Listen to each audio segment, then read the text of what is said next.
Hello CIS27. In this video, I'm going to talk about the lecture materials for Unit 2, which is Chapter 2. In order to start this week, you can check out Chapter 2 task. And in this week, we're going to talk about authentication, access control, a little bit of cryptography. For this week, please read Chapter 2, check out the videos for the lecture in the lab, complete your assignment, and also complete lab 2. We will not have a practice quiz this week. I plan to have the practice quiz from here on out every other week or so. So next week we will have an assignment to prepare us for the quiz. So for this week, I had posted the notes. So make sure you check out the notes as well and the video for your class. And in the notes, it gives you the details about Chapter 2.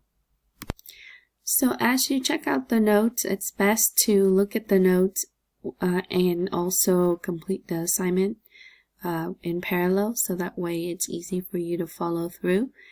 So in Chapter 2, it begins talking about access management, and in the process of access control, we wanted to implement identification, authentication, authorization, and accounting.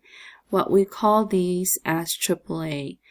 And accounting, while it's part of the AAA, identification is not part of the AAA. But in order to authenticate, we have to identify the user. Most companies would use email addresses, or they would use employer ID or some form of identification to identify the user as part of that network. So the first step in access management is to identify the user, or what we call identification. After you have identified the user or create the user account, you would then allow them to authenticate to the network. And all that would be is to verify the identification of the user. So most likely, company would use authentication methods such as using username and password for authentication. Sometimes they would use biometric. Sometimes they would use multi-factor authentication methods, meaning that they would have a password along with some kind of device like a phone, or an email address for ownership. So authentication really is a way to verify that the user is part of your network, and we would then authorize that user certain level of access. And authorization really means to grant the user access to different resources. Could be network drive or remote access to their desktop, or access to files and folders, and even on some level with privileges.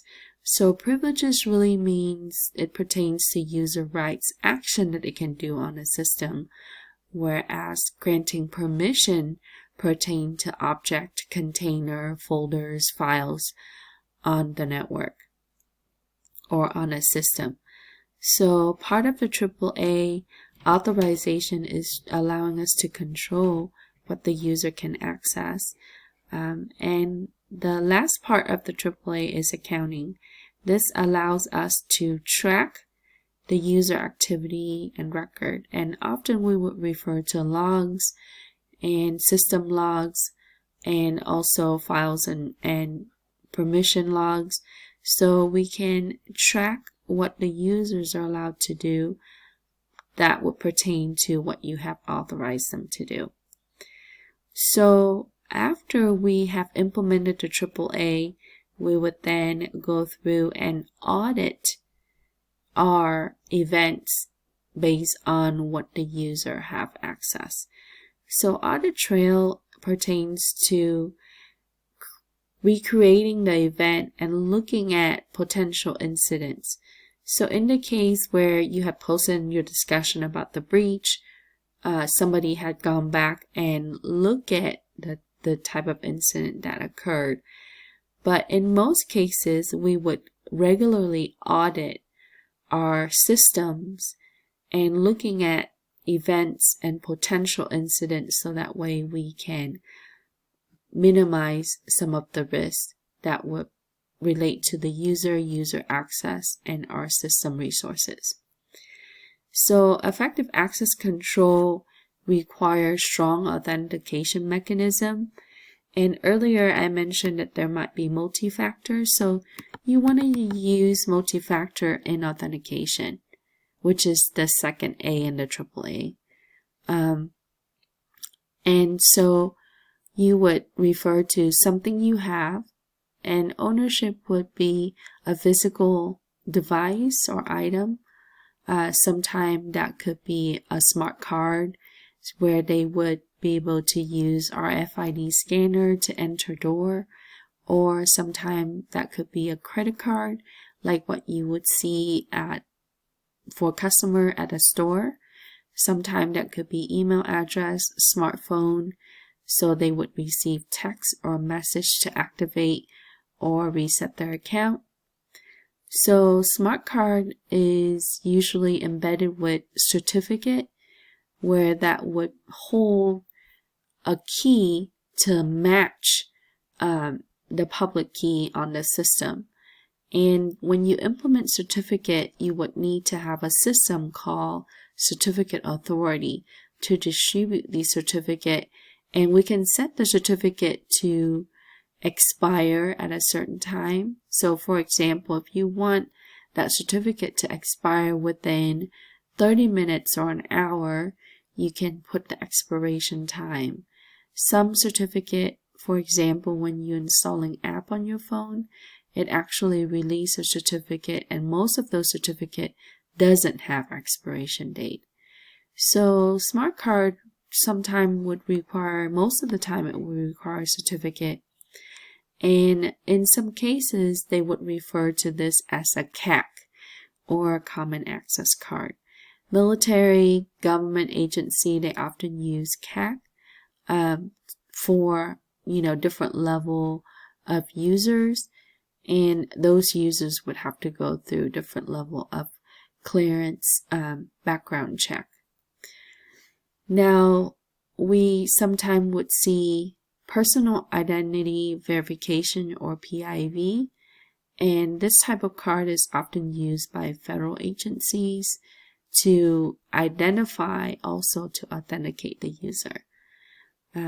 And a third way that we can implement some form of authentication with something you have with ownership is using a token.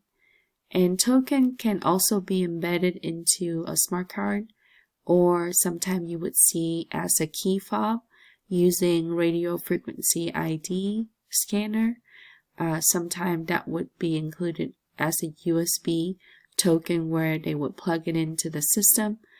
So key fob is often used for door access or physical access, and many of these would have an LED display or an LCD display showing a one-time number, and you would use this number to be able to input into a system, so that way it would grant access. And that number is randomly generated, and it's tied to key-based access, meaning that it would generate that key with the code, and that code is going to be stored for a certain amount of time.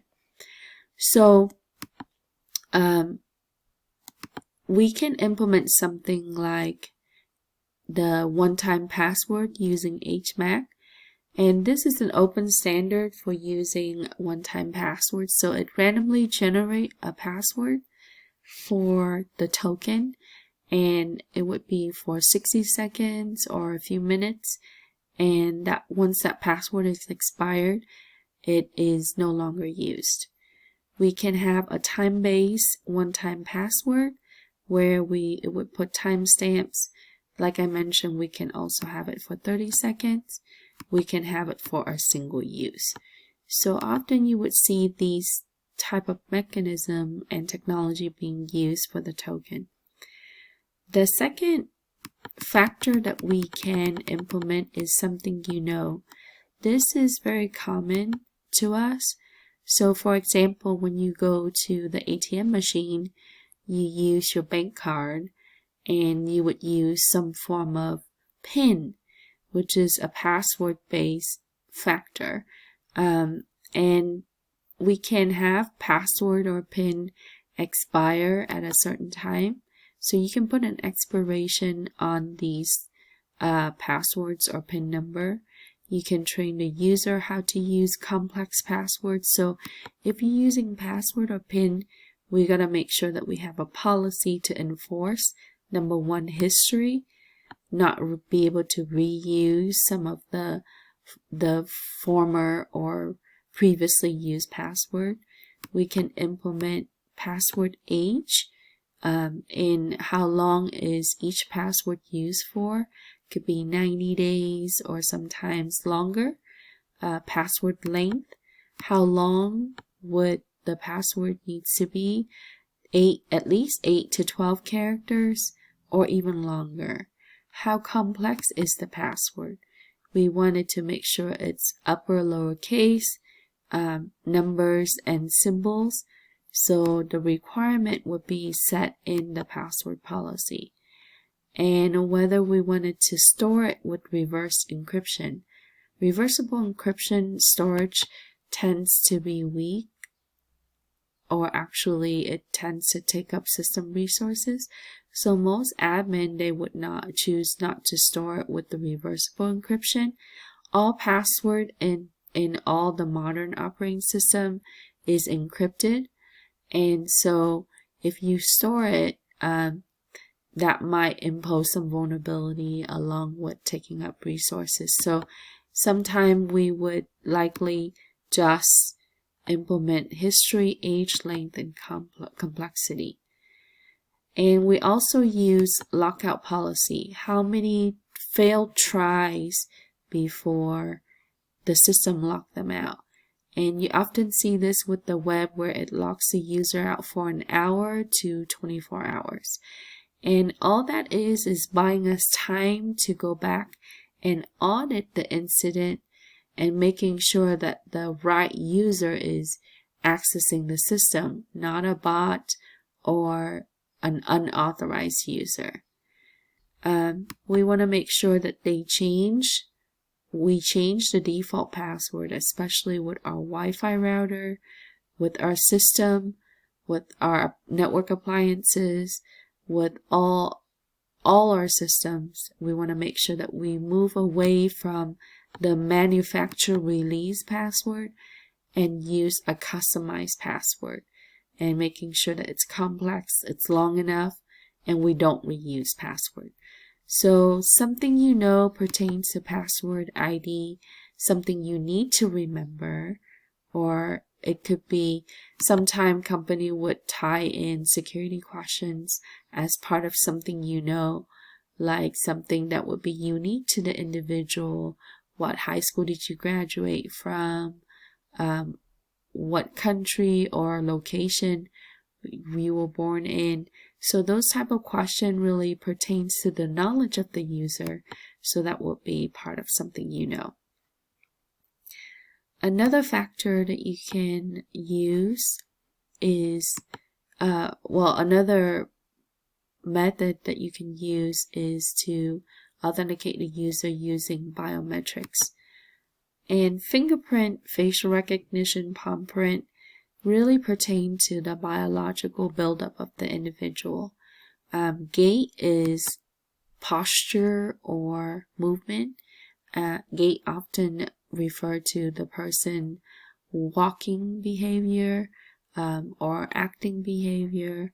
So fingerprint, what happens with the fingerprint is the system will take a template of the fingerprint, sometimes multiple fingers, and it would draw out the ridges, which is the curves, and so it would calculate the points in the curves of the ridges on the fingerprint.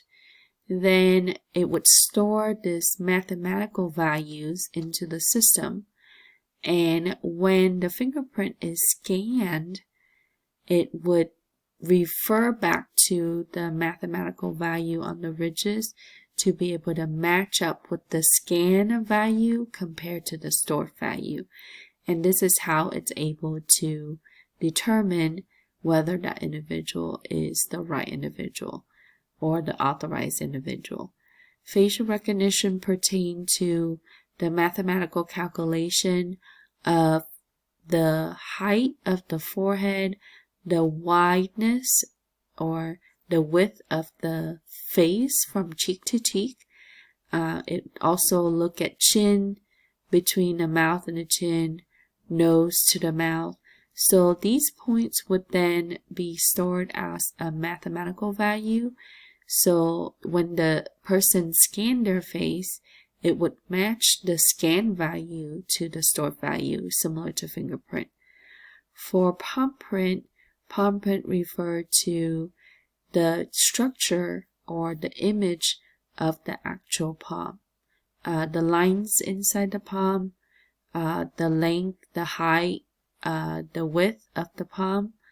And in all later systems, the modern system would actually check for heat, because we want to make sure that that is a live palm or a live fingerprint that we're using, not a wax print from the finger or the palm, because people have done that in the past to create wax model of a finger or a palm to be able to trick the system.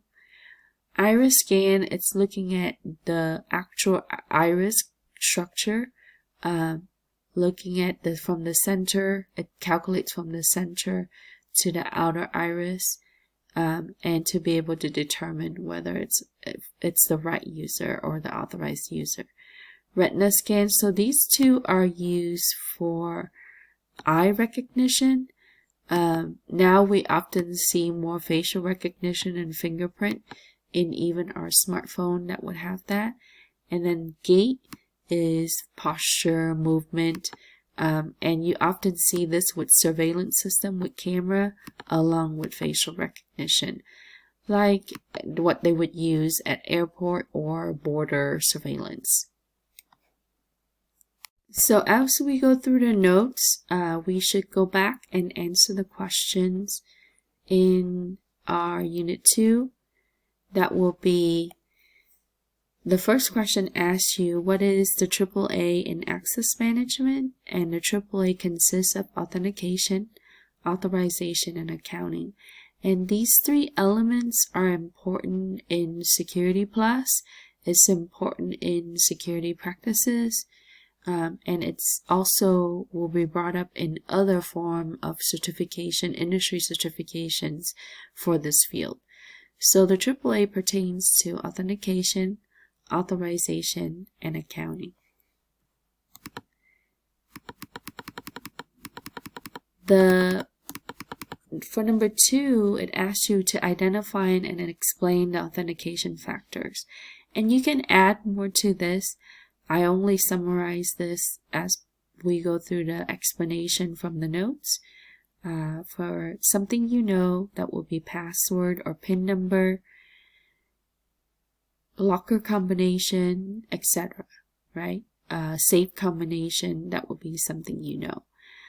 Something you are, that will be biometrics pertaining to fingerprint, palm print, facial characteristics of the individual that would be constructed from, that would have biological construct.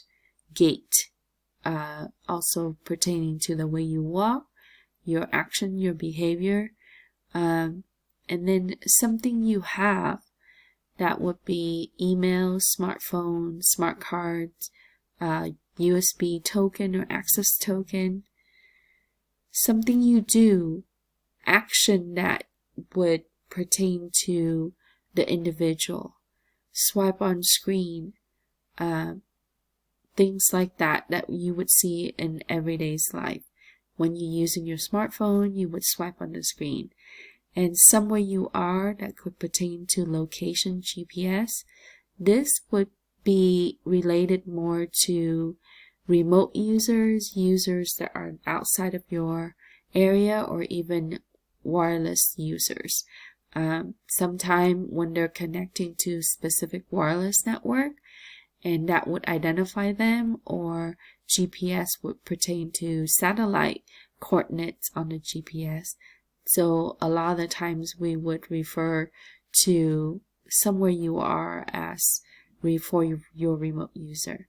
And we want to use multi-factor, where we would have at least 2 or more of these factors implemented in authentication. So revert back to our notes. Here it touches on biometrics, gesture for something you do, would be recognizing certain things on picture, entering password, somewhere you are, user location, geolocation. So a lot of the companies would use dual factor or multi-factor authentication, 2 or more factors of the authentication. The problems with some of these factors are people tend to use weak passwords, so we need to implement policy to make sure it's complex, it's long enough, it has, different characters for the password. Some people would forget their password, so password needs to be regularly reset, and we can automate a lot of that process using multi-factor, as you've seen in the web, where it would send you an email after you submit to retrieve or reset the password, and then it would use email or smartphone as a second factor for authentication. Sometime we would have biometric error, and biometric error pertains to false positive or false negative.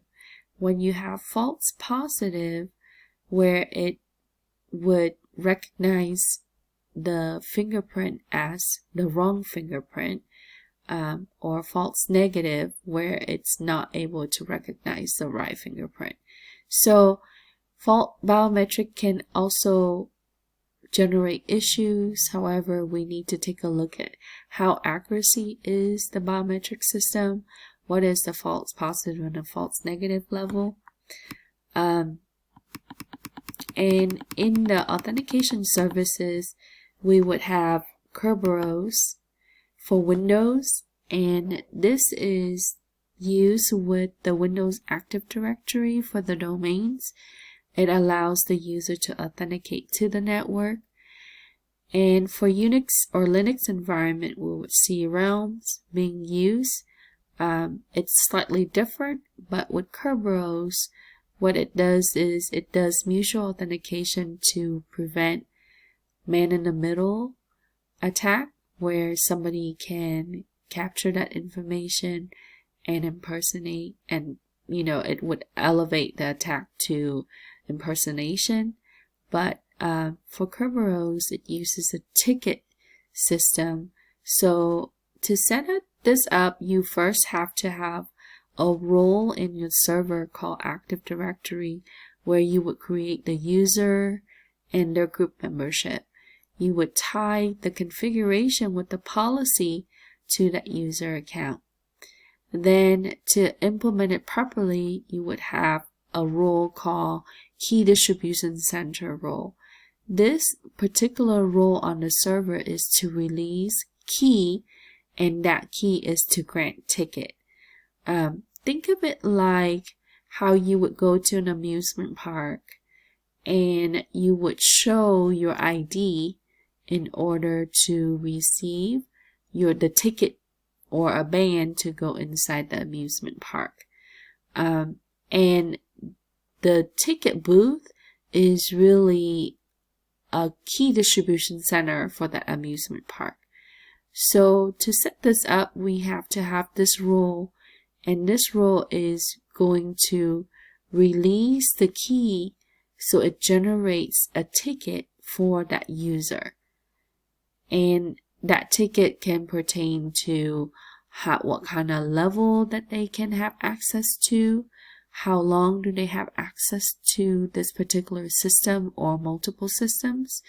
Just like the amusement park, you can have the ticket that would be for 1 day access to everywhere in the amusement park, or you can have some form of ticket that would be for the entire season or even the whole year, or for a certain part of the amusement park. So what this will do is it does a time synchronization where it checks the system every few minutes, and it would use the timestamp, which it stores the date, the time, to make sure that there's proper expiration. So when the ticket is expired, the user no longer have access to the system or to the domain. And it referred to the Active Directory, which stores the user account, information about that account. And Active Directory is a database of the subjects, which is the user, and the user is allowed to access the objects based on the policy, which is files, folders, systems. So what you see is you have these roles that are intertwined to be able to incorporate authentication services. Another type of technology that we want to talk about is the Ntlm.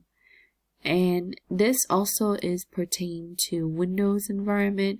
And why is there so much emphasis on Microsoft OS, right? Many of the businesses would use Windows operating system or server operating system to be able to incorporate these services. So Ntlm stands for New Technology LAN Manager. It is a suite of protocols or a group of protocols that provide confidentiality, integrity, and availability. And within Ntlm, there's implementation of hash, which is used to hash password. And the old version of Ntlm, the version 1, using MD4 hash, which could be cracked. Later on, they implemented Ntlm version 2, which allows challenge response. We increased the hash, which changed to HMAC MD5. So MD5 is what you've seen often used for hashing password, using system information and time to be able to tie to that hash. Hash, as I mentioned last week, hash is used to also check the integrity of the actual object. So this is why we wanted to see if the password has been changed, what kind of, the length of the password. Password is used with, hash is used with password, where it would generate a set of values, and that set of value is used for matching to make sure that there's integrity with that particular password. So with the version 2, it was an improvement where there would be mutual authentication. So when the client authenticate with the server also authenticate with the client. There's an exchange in the authentication process. So therefore, we improve the security with the dual or the mutual authentication. And with Active Directory implements a protocol called Lightweight Directory Access Protocol, Ldap. This allows us to query the users and to be able to search for the user and be able to access the user and change the user configuration in the Active Directory process. We can manage the user, and not only the user, we can also use it for computers or objects. Could be servers like child domain within the actual domain itself. So Active Directory is like a database, and it uses lightweight directory access protocol. So the olden day Novell implemented the X500 standard, which was used for Microsoft Exchange, which is a role for email server in the Microsoft environment. And Microsoft Exchange utilizes Active Directory to identify and authenticate the user based on their membership and their role in the domain. So if I'm an employee, I would be a user, and my user account needs to be created in Active Directory first, and then that account then would be tied to the email server. So in Ldap format, it would look for first the user as a common name, and a lot of the times that would refer to the username or the first part of the user email. And the email, after you put the @ symbol, it would refer to the domain after the @ symbol. So we can say user@google.com, right? user1@google.com. So google.com is the domain component, which is known as DC. And also it would use Ldap to incorporate encryption to protect the communication and the transmission between the Active Directory role or the database and the Exchange server, so that way we can authenticate the user for their email account. Many companies would use single sign-on, and single sign-on would streamline the process where the user doesn't have to re-enter their authentication credential every single time. However, it imposes vulnerability. But with single sign-on, it gives the user access to many applications, many systems. So the credential is created for the entire session for that particular system. So for example, I can sign on to my computer at work, and with that, it automatically signs me on to my email account and my Canvas account, or my health benefits account, etc. So the credential is really stored for the entire session. So when I log out of my work account, it would end the session for all the other applications and access to the other systems. So what we have is we have what's called the Transitive Trust. There's indirect trust relationship that's carried from the domain to all the other systems and the application itself.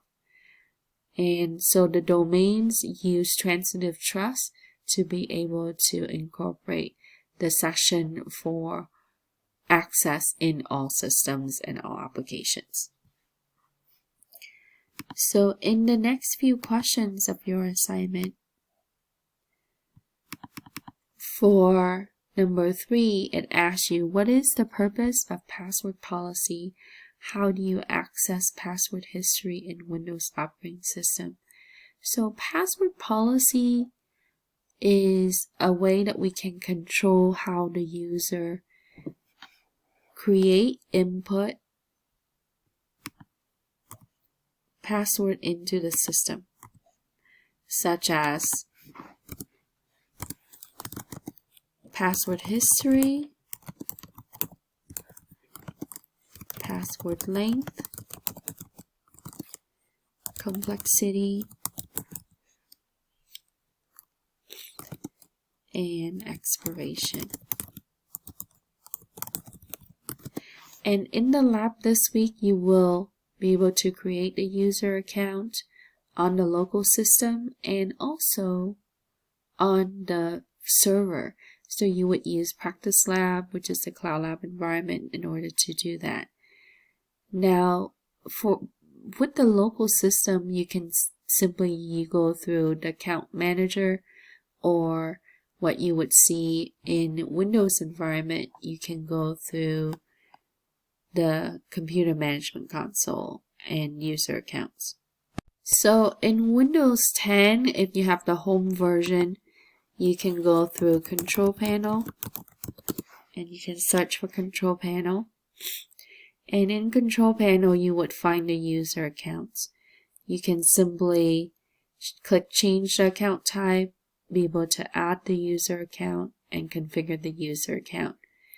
If you have Windows 10 Pro or Enterprise, you can go through Computer Management Console. And you can simply search for this. Or if you right-click the Windows button, you can also access Computer Management here. So for this, because I'm using the home version, I don't have the user account, which is a user folder in here. But if I have the Pro version of the Windows 10, I would be able to see that here. So you can manage some of that there. In here, I can only manage shares to my local resources. So when we say local, that will pertain to the computer that you're using locally, your Windows 10, your client system. Now, if you're managing from the server, first you have to be the administrator from the server and be able to do that. So now, how do you access password history in the Windows operating system? You can go to the Windows Policy Configuration Management Console. So as I don't have Windows 10 Pro, I wanted to pull this up for you. So this is Microsoft information. So to configure security policy, you can go to Start Screen, or you can search, and you can do secpol.msc. And MSC stands for Microsoft Console, and so that way you can go through and edit the account policies and password policies. So in the password policy, that will pertain to the history and the expiration of that particular password. The account lockout policy pertains to how many failed tries can they log in before it locks them out, and how long it would lock them out for. So on the local system for the Windows 10 Pro, what we can do is we can change the security policy that would relate to password, account lockout, and that's under the account policy. So going back to finish this question, we can say that we would use account policy in security policy management console to configure password history setting for an account. So you would select the user, or you can implement it for the groups to be able to do this, or you can implement it for the entire system actually. So in the server environment, in the domain environment, we can set this for certain groups, certain part of the domain. So if we have child or parent domain, we can do that. We can set it for a certain user, but normally we would manage it with group membership. That way it's easier to troubleshoot or to implement change down the line. And for question 4, it asks about Kerberos, as I explained earlier. Kerberos technology is a network authentication mechanism used with Active Directory, which is Microsoft Windows role for the server. And if you're using Unix, that will be Realms. It uses KDC, Key Distribution Center, and ticket granting packages for authentication and access. So you can refer to this, or you can look at the notes. And Kerberos is on your notes in the second page.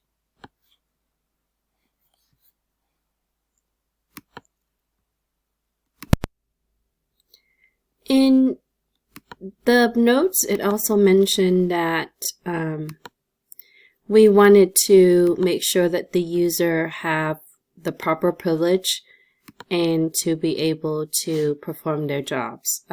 Need to know and least privilege. So the least privilege is allowing the user to have the rights and the permissions needed to perform assigned tasks or functions.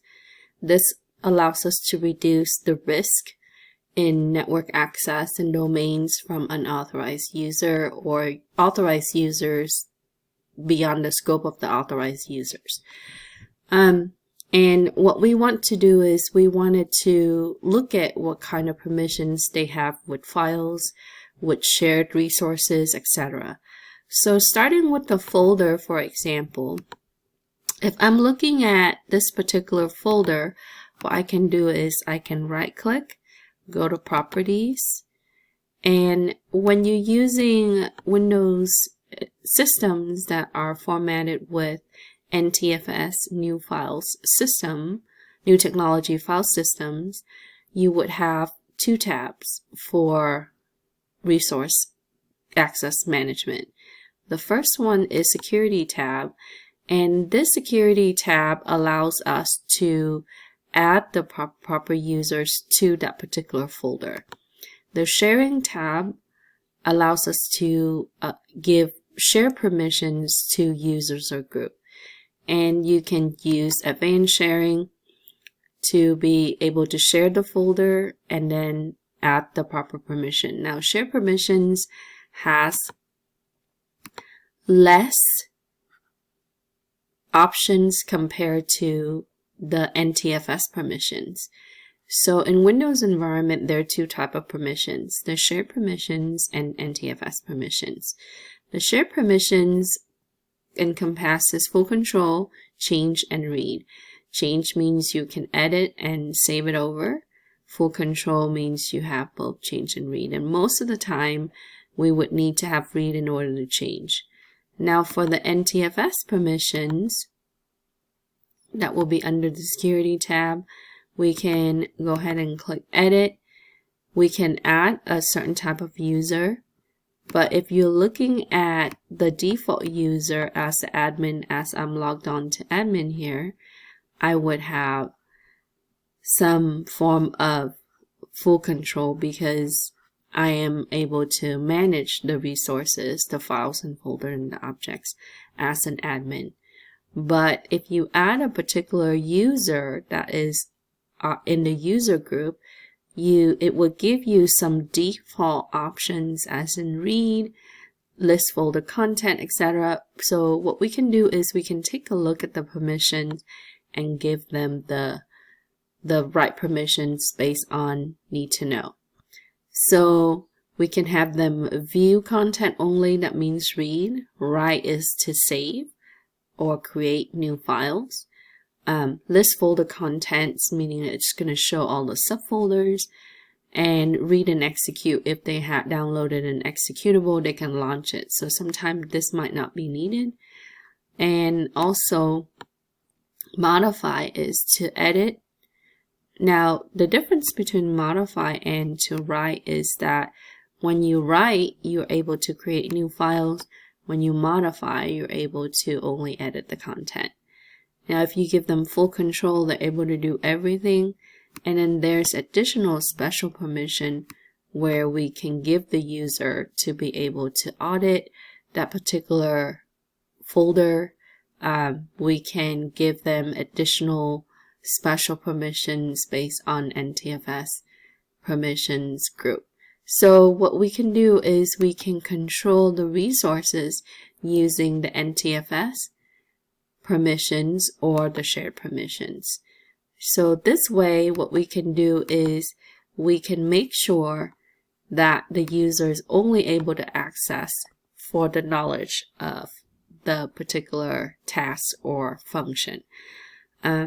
So first, you need to make sure that the user exists in a group. And by default, when you add the user in Windows 10, what you will see is it will put it in the user's default group.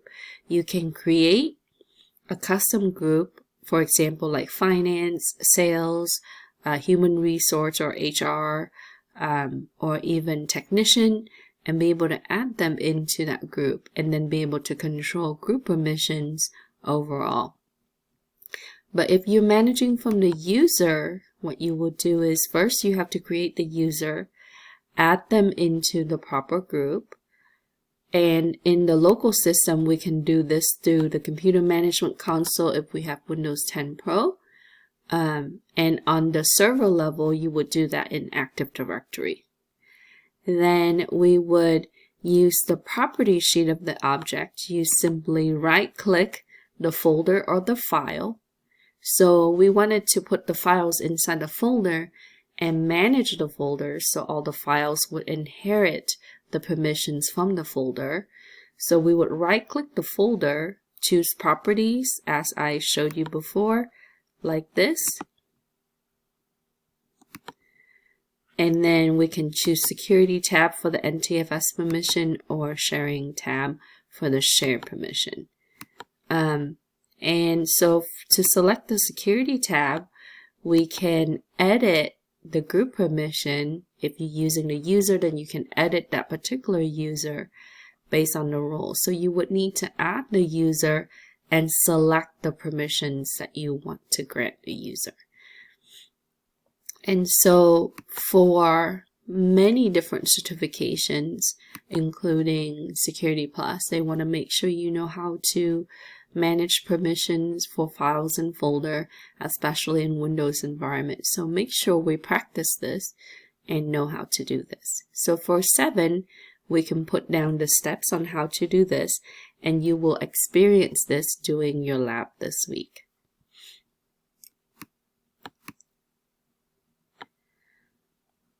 So for question 8, it asks you, what should the administrator do to manage the account and reduce the risk when Teresa, a payable account manager, is on medical leave? So as I mentioned throughout the lecture, that we want to make sure that we look at the account, which one is active, because we want to control the risk with access management. So what we should do in Teresa's case, if she's on medical leave, possibly for a long period of time or a few months, we wanted to disable the account. We do not want it to delete the account, because when you delete the account, it would remove Teresa's files and resources that she previously created. So we can right-click her account and choose Disable, and that would pause her account until she comes back. Now, we reduce the risk in that Teresa's account is not available for somebody else to access. As she's an account payable manager, she has access to many different type of systems possibly to be able to pay employees and vendors and partners, etc. So we want to make sure that we disable her account while she's not working. And when she returns, we can simply enable her account and have her reset the password. And that will be the standard practice for somebody that's not with the company for a short period or a long period of time, or even when the user leaves the organization. If they quit or they get fired, we want to immediately disable their account. So for question 8, we want to put down that we want to disable Teresa's account while she's on medical leave, and that way we can reduce the risk in other people accessing her account while she's not there. So from question 8, we touch on, leave of absence employee. We mentioned that we didn't want to delete the account because Teresa might return to the organization. And even in the case where they leave the organization, we want to disable the account for a while before we take that legacy account and remove it. When we no longer need the account for regular operations, files, folders, resources that related to that account, then we would remove the account. So that will be down the line. So periodically we would go through and do an inventory of user account. But in the case if they leave the organization, you wanted to disable the account as soon as possible. And then down the line, you can delete or remove the account. With the account recovery, in all operating systems, you're able to recover the account as an administrator or at the highest level in Linux. That will be your root level. And administrator can recover the deleted account. So in a server environment with the Active Directory, if you logged on under the administrator role, you can retrieve the deleted account.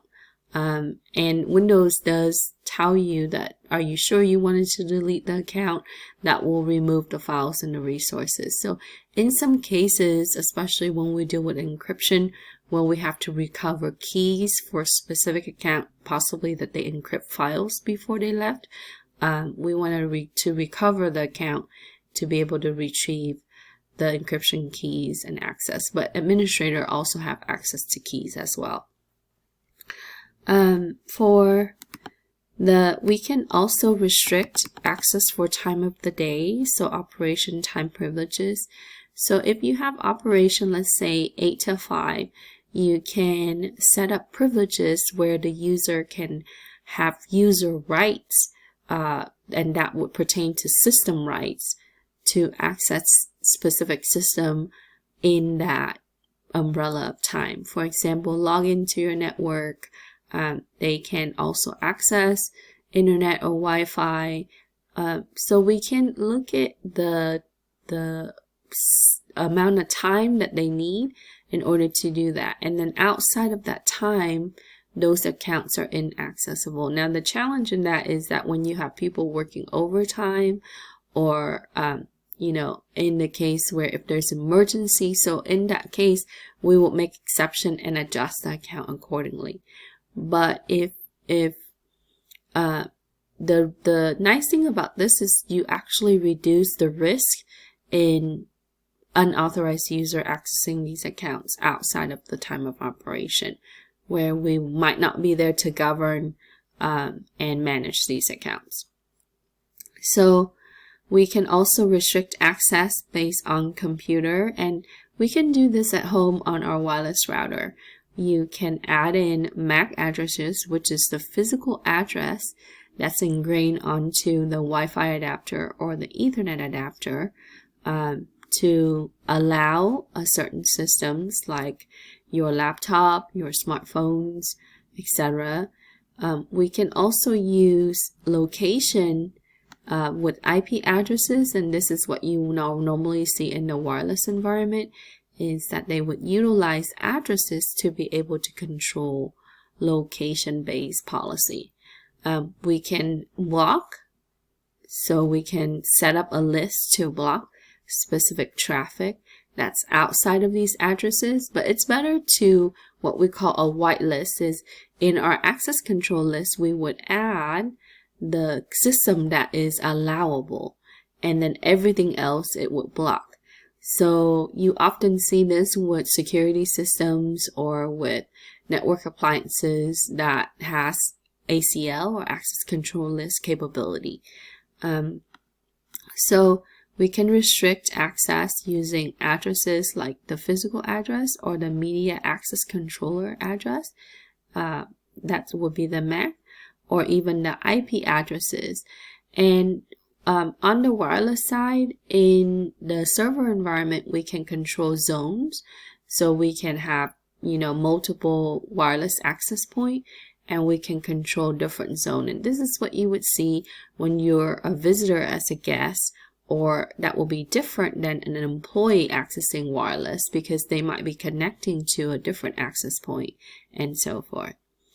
So next we would talk about how we would recertify and expire accounts. Configure expiration is important, and we need to recertify the account, making sure that we have all the check in place for the account, proper policies that would tie to the account. Routine maintenance is part of the audit, and by requirement to meet compliance for all businesses needs to have IT audit or system security audit once a year. Some company would do it more regularly, but most company would do it based on the requirement of the compliance. So for example, if an organization is accepting credit cards and storing transactional information, they're required to meet PCI DSS compliance, in which that they have to have audit at least once a year. Possibly it needs to be done internally, where they can have an internal team audit account access and all the security configurations, or in higher level you would have external audit, where you would hire a security consultant or an auditor to come in and check out the landscape of your account management and your security management capability in your organization. And after the audit, they would provide a report, and based on that report, you would have to improve your security practices, configurations, administration, capability or approaches, and to be able to meet compliance need. And if a company passed the audit, they would continue to carry through the same practices and also improve their practices for the upcoming year. So account maintenance is one of the routine tasks that we would do, and we would do that regularly. And with credential management, we would manage how the credential is stored, encryption that relates to that. We would manage how credential would be requested, and to be able to elevate the privileges and the permissions for specific user, tie that all back to policies, which are rules that we would set for the organization. So the models that would be listed here, and for Security Plus and also this class, you need to know access control model. So the subjects are the users, the groups that access the object, which are files, items, folders, shares, printers, applications, content in the system.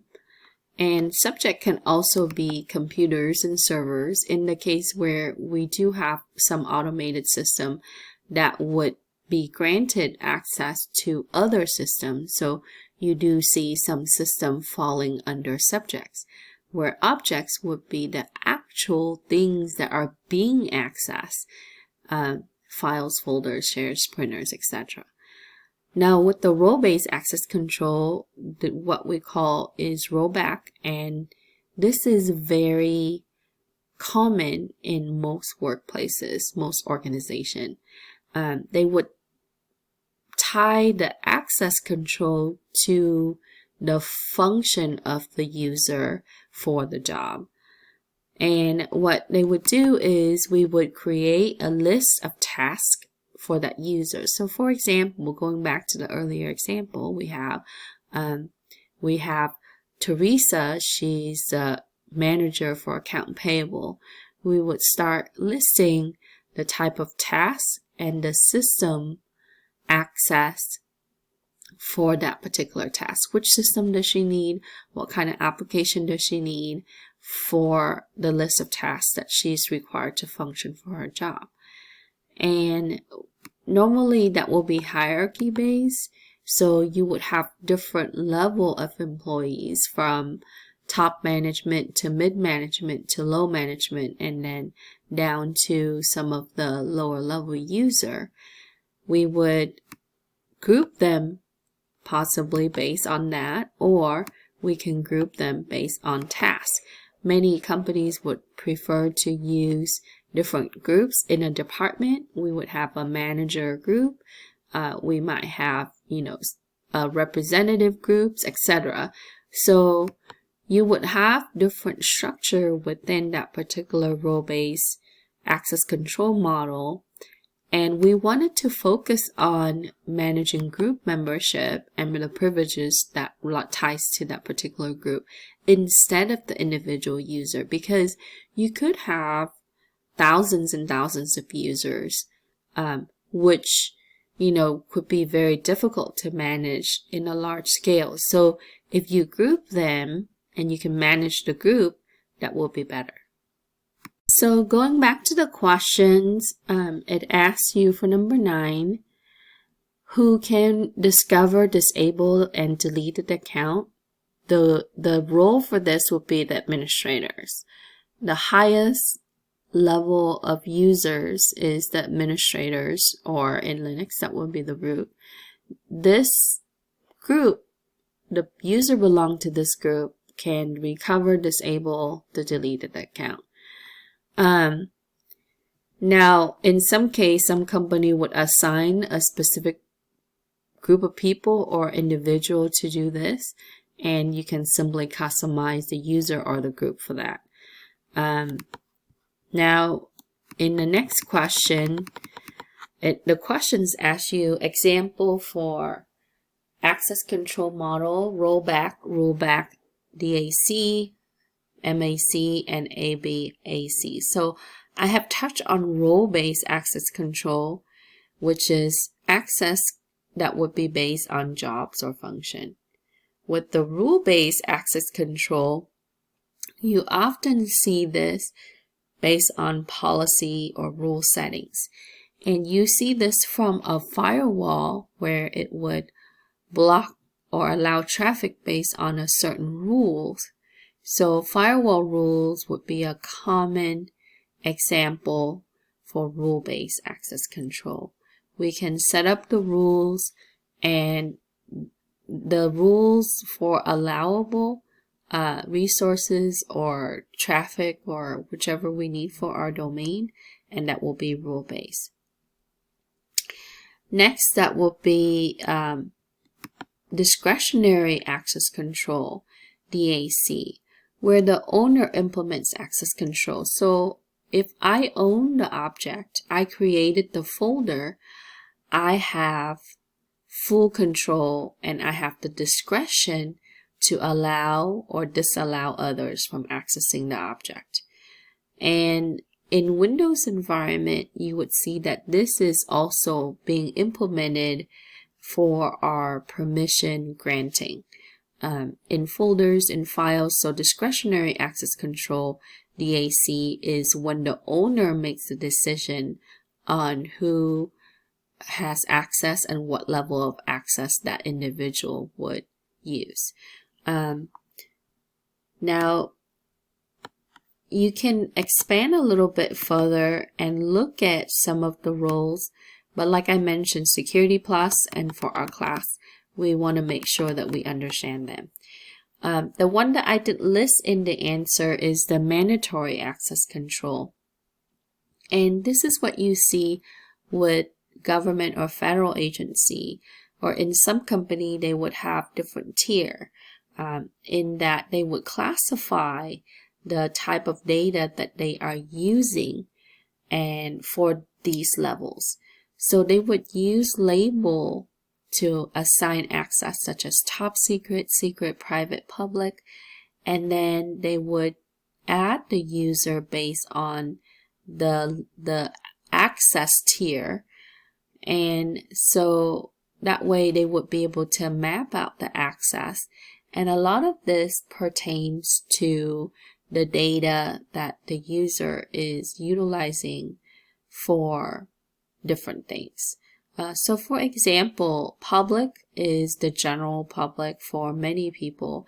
So our government actually use public label to be able to give us access to view certain resources, documents, things like that. For example, like, court records, tax information for property, various things. And then you would have private information that would tie to the private access, where that would be, more on the need to know basis. And then secret and top secret is when we'll deal with very sensitive or highly sensitive data. So you would have all of these implementation. The criteria would be setting up the label and then mapping out the access based on the label that would tie back to the data classification. And so the mandatory access control sometimes would be carried in public or private sector, but in most cases you would see with government or federal agencies. And next we would have attribute-based access control, or ABAC, which pertains to user characteristics or environment, their roles and their group membership status, and then also the file, the database, and the application, the task, and the environment location protocol. So it looks at all of these little attributes, like what time does the user access? At that time, they're allowed this. At a different time, they're not allowed to access a certain area. The location, like I mentioned in the wireless environment, they're able to access some Wi-Fi access point, but they're not able to access everything based on the location where they are in order to access. Or if they're using certain type of protocol, and we commonly see this with the web. If you're using HTTP, you're able to only access some of the information on the static page. If you're using HTTPS, then that protocol will allow you to maybe access and through authentication to be able to view your bank account or your resources for, your finance, etc. And the type of encryption we use, the devices that we use, the type of data that we use. So attribute really pertain to the characteristics of what is being accessed, or the characteristics of that particular user account, or the environment of that user account. And with the ABAC model, you have to drill down a little bit more. So the policies in incorporating this entail a larger scope, in that you have to take a look at all the details in how these attributes would play out for groups or users. Now, there's no right model for everything. Sometimes you would have, one model implemented in the organization, but it might not meet all the criteria. The majority of the time they would use role-based. But sometimes you might need to implement multiple models in such that we would have role-based for most user, and then attribute for a specific set of user, and we would have discretionary access control for higher level management, or we would have rule-based for our security appliances. So you might have a mix of different model. And in my opinion, I think having a mix of different models would give you better control in access management. But that really also depends on, the manpower, the contribution in administration behind that, the support from the business side for IT or security, to be able to implement different models, the resources that we need, time, equipment, and work or manpower in that. So that gives us the models that we need to know for security practices, for certification, and for exam and quizzes. So this concludes my video for the lecture. and we have addressed all questions. So you can include more examples before question 10. Once you complete all the answers, save your document and submit it in your Canvas Unit 2 assignment. Please look for my lab video where I give you the preview for the lab and practice lab. And so that way you will be covered for this week. There will be no quiz. So go through, read the chapters, if you don't understand something, you can do additional research or you can reach out to me. Thank you for watching the video.